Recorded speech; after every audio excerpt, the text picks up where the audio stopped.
문재인 대통령 주재로 열린 권력기관 개혁 전략회의에 참석한 장관급 인사들은 합동 브리핑을 통해 검찰과 경찰, 국정원 개혁을 위한 청사진을 밝혔습니다. 특히 수사권 조정 등을 통해 검찰과 국정원의 수사권을 넘겨받게 되는 경찰은 국가수사본부 신설과 안보수사국 설치 등 본격적인 개혁 작업을 예고했습니다. 이경국 기자입니다.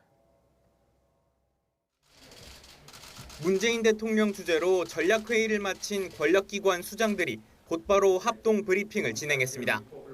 먼저 추미애 법무부 장관은 검찰의 직접 수사 축소와 인권보호 강화 등의 성과를 강조하며 수사권 조정도 빈틈없이 마무리해 검찰 개혁을 완성하겠다고 밝혔습니다.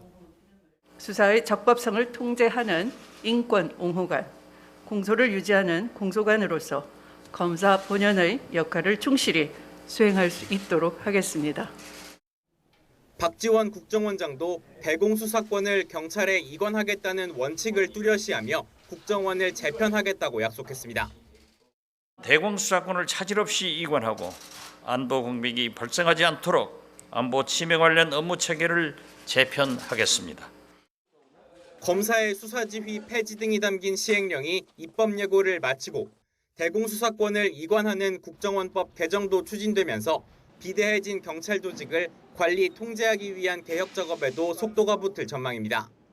진영 행정안전부 장관은 수사권 조정을 통해 권한이 대폭 커진 경찰 수사를 총괄하게 될 국가수사본부 설치 계획을 재확인했습니다.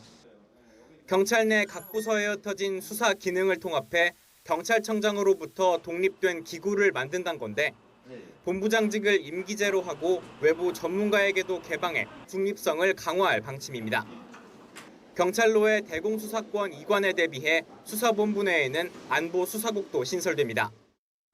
경찰청장의 개별 사건에 대한 구체적인 수사 지휘권을 원칙적으로 폐지함으로써 경찰의 수사 역량이 더욱 중요해진 만큼 수사관 자격 관리 제도를 도입하기로 했습니다.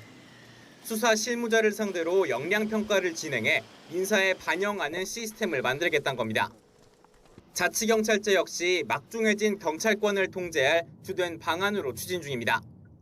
정부는 중앙에 집중된 경찰권 가운데 생활안전과 교통 등 지역 밀착형 치안 서비스를 지방자치경찰로 분산할 계획입니다. 수사권 조정 최종 완성까지는 여전히 추가적인 입법 절차들이 남아있는 상황.